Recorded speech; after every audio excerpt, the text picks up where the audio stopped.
Saudi আরবের মোটামুটি প্রত্যেক এলাকায় জুম্মা মসজিদের আশেপাশে এরকম একটা করে পার্ক বানায় রাখে তারা শিশু এবং মহিলাদের জন্য।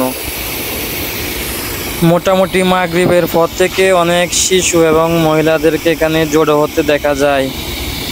আর এই ঘাসগুলা মাটি সহ বাইরে থেকে পিস পিস করে এনে এখানে স্থানান্তর করে বসাইছে। প্রথমে অনেক সুন্দর ছিল অনেক ঘাস, কিন্তু এখনই এখানে লাল হয়ে গেছে। যদিও প্রত্যেক দিন পানি দেওয়া হয়। এখানে আমাদের বেশিরভাগ বাঙালি ভাইয়েরা কাজ করে থাকেন, তারা বিভিন্ন কোম্পানির আন্ডার হয়ে এগুলো দেখাশোনা করেন।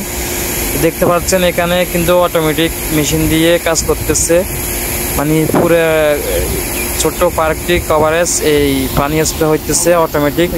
আর নজেলগুলো কিন্তু চতুর্দিকে ঘুরতেছে। এখানে কিন্তু একটা মেশিনের সাহায্যে পুরো পার্কটি পানি স্প্রে হইতেছে। আর মেশিনটা আমি এখন দেখাচ্ছি।